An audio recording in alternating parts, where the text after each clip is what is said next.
Это новости на Якутия-24. В студии Иван Лазаренко. И вот главные события к этому часу.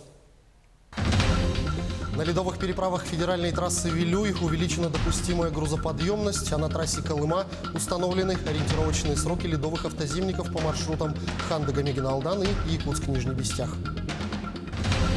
IT-школа Samsung начала свою работу в столице республики. Старшеклассники учатся программировать и создавать приложения для мобильных телефонов. Якутский киномарафон стартовал в Москве в рамках культурной программы Дней Дальнего Востока. Чем будут удивлять якутяне искушенного зрителя на этот раз?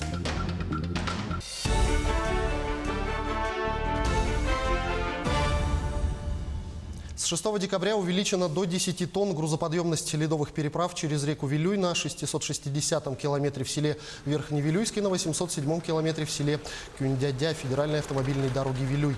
Также напоминаю, что ориентировочный срок открытия ледового автозимника через реку Алдан по маршруту Ханды-Гамегин-Алдан на трассе Колыма 14 декабря 2019 года, а ледового автозимника через реку Лену, Якутск-Нижний Бестях 5 января 2020 года. Для обеспечения безопасности движения автотранспорта и сохранности ледовых переправ Упрдор Вилюй настоятельно рекомендует не пренебрегать допустимой грузоподъемностью и строго соблюдать требования установленных дорожных знаков. Программа «Дальневосточная ипотека под 2% для молодых семей» начинает работать с середины декабря. Сегодня проект постановления проходит согласование в различных ведомствах, после чего его должно утвердить федеральное правительство.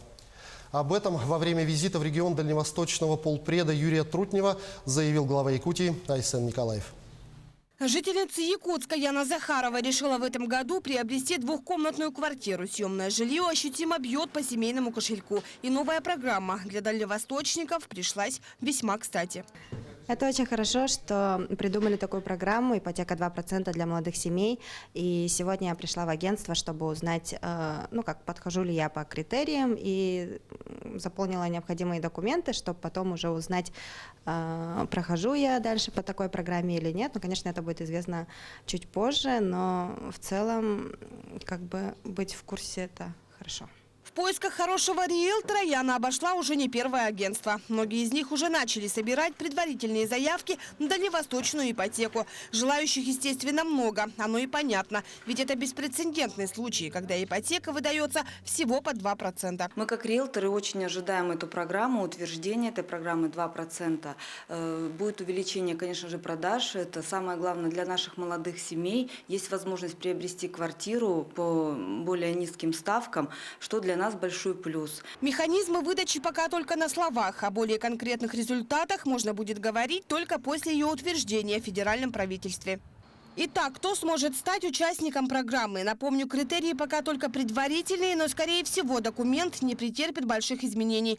Новое жилье под самую низкую ставку в стране смогут получить молодые семьи, где один из супругов не должен быть старше 36 лет. Причем отсутствие детей не принципиально. Или же один родитель с ребенком до 18 лет. Супруги должны состоять в зарегистрированном браке не менее 1 года. И хотя бы один из них должен иметь регистрацию на территории Дальнего Востока. Максимальный срок – 20 лет. Лимит по стоимости жилья – 6 миллионов рублей. Можно приобрести новое, либо построить самим. Под вторичный рынок ипотеку не выдают. Обязательным требованием для этой программы является покупка у юридического лица. То есть это может быть договор долевого участия, также это может быть договор переуступки права требования, либо даже договор купли-продажи уже в готовом доме, но обязательно у юридического лица. То есть либо у застройщика, либо у подрядчика какого-нибудь. С рук квартиру, увы, не купить, так что придется искать хорошие новостройки. Ряд застройщиков в Якутске уже готовы работать с новой программой. К примеру, строительная компания «Прометей» сегодня имеет несколько объектов, которые подходят под льготную ипотеку. Дома находятся в комплексе «Прометей» по улице Автодорожная. Сегодня здесь уже заселено 11 домов и на подходе еще 4 объекта.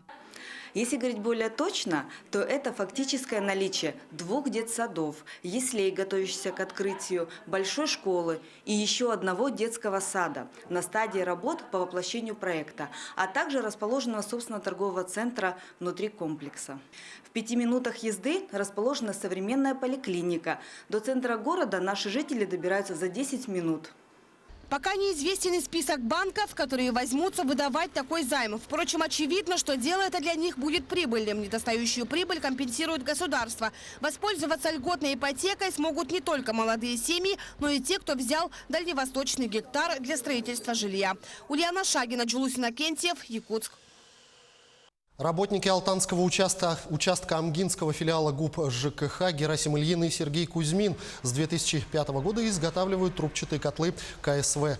Тогда их рационализаторское предложение об изменении конвективной части котлов для улучшения КПД показало эффективные результаты. Благодаря им в Наслегах Улуса началось качественное и надежное обеспечение тепловой энергии потребителей. Как рассказывают коллеги, с их помощью решаются многие производственные вопросы не только в их участке, но и в близлежащих селах. Котлы идут у нас двухстеночные, должны быть. И 4 задние конвектора идут. Мы одну стенку убрали, поставили 6 задних конвекторов, потому что основное пламя идет взад, сбоку она не греет сильно трубы. Эти потом эконом-майзер в прошлом году поставили, сейчас на испытание вроде он идет. IT-школа Samsung начала работу при специализированном учебно-научном центре СВФУ.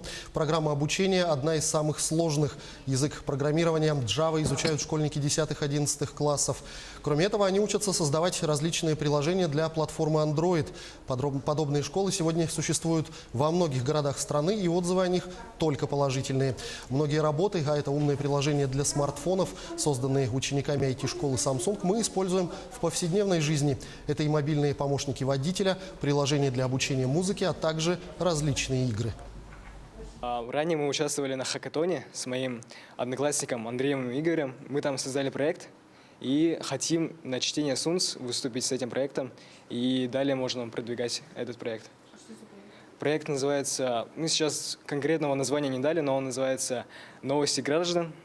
Там мы хотели бы создать такой сайт, который бы давал людям возможность писать свои новости именно от граждан.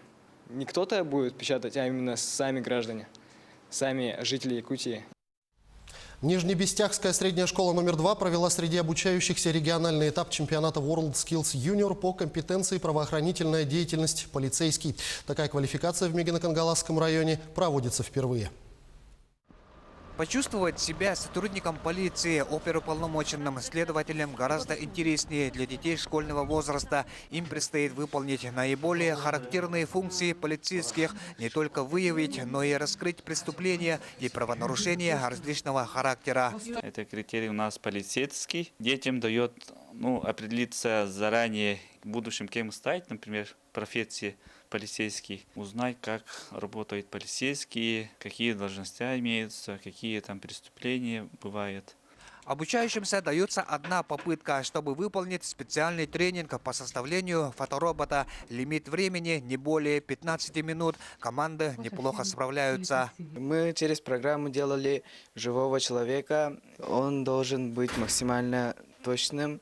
Было легко, но когда пришло время до бровей, мне стало сложно, ведь подходящих бровей не было. Здесь идет дактилоскопирование. Тут команды продемонстрируют криминалистическую технику, получают отпечатки на бланке дактилокарты, папиллярные узоры пальцев и ладоней обеих рук статиста, а затем проводят криминалистическое исследование следов. Можно почувствовать себя в роли инспектора, какого-нибудь следопыта. В кабинете сотрудника полиции выявлено незаконное проникновение. Команды выявляют и зафиксируют следы взлома и составляют протокол осмотра места происшествия. На самом деле это очень тяжелая работа, да? Потому что дети должны показать стойкость характера, знание юридических норм. Здесь оформляют дорожно-транспортное происшествие, обеспечивают сохранность от следов ДТП, а также проводят первую медицинскую помощь и эвакуируют пострадавшего. В региональном этапе чемпионата WorldSkills участие приняли школьные команды из Нюрбинского, Чурапчинского, Татлинского и Намского улуса. В результате таких соревнований у каждого участника развивается профессиональный подход к решению подобных задач. Артур Старостин, Мегино-Кангаласский район. Якутский киномарафон стартовал в Москве в рамках культурной программы «Дней Дальнего Востока». Первый показ состоялся накануне в киноцентре Центрального дома журналиста. Там ценителям якутского кинематографа показали нашумевший фильм этого года, работу режиссера Любови Борисовой «Надо мною солнце не садится». Кинолента собрала полный зал, и более того, она впервые вышла в свет с русским дубляжом. Всего же якутский киномарафон продлится 4 дня, на протяжении которых жители и гости Москвы смогут познакомиться с лучшими образцами Сахавуда. Так, помимо трагикомедии, организаторы привезли еще 3 фильма. В марафоне будут представлены 4 картины. То есть открывает «Надо мной солнце не садится». Дальше «Детство, которого мы не знали». «Аммачке Саскаке». И «Агент Мамбо». И будет завершать прошлогодний наш фильм, который «Царь-птица». Нам очень радостно в том, что сегодня зал битком. И я думаю, эти еще 3 дня, то есть нашего марафона, в зале не будет места. В эти дни жители Таттинского улуса сдают тестирование нормативов Всероссийского физкультурно-спортивного комплекса «Готов к труду и обороне». Указ о возрождении советских норм физической подготовки «Готов к труду и обороне» был подписан в 2014 году. В проекте по возрождению норм ГТО уже который год принимают участие все желающие. Школьникам, сдавшим ГТО на отлично, прибавляется дополнительный балл к ЕГЭ при поступлении в вузы. Сегодня таттинцы выполняли упражнения силового комплекса, прыжки в длину, подтягивания, отжимания, челночный бег и упражнения на гибкость. Соревнования ГТО делятся на несколько ступеней в зависимости от возраста участников и возможности выполнять упражнения различной сложности. Всероссийский физкультурно-спортивный комплекс ГТО призывает именно добровольно. Но сегодня показывает, с утра уже глава улуса, Таттинского улуса выполнил свои нормативы на золото. И население уже подходит, я думаю, более 300 будет сегодня. Это хороший показатель именно в Таттинском улусе. И дальше, я думаю, будет еще больше выполнения норматива на золото. В эту субботу смотрите на нашем канале специальный репортаж о запуске газопровода «Сила Сибири» и Чаиндинского месторождения в Якутии. Наши корреспонденты восстановят всю хронологию событий 2 декабря. Расскажут, как этот масштабный проект поможет экономике Якутии, дальневосточных регионов и 2 стран – России и Китая. Но самое главное, в репортаже осветится труд тысяч людей, усилиями которых и удалось воплотить в жизнь проект «Сила Сибири». Смотрите в эту субботу в 20:00 сразу после итоговой программы «Якутия. День за днем». Ну а на этом я с вами прощаюсь. До встречи в эфире.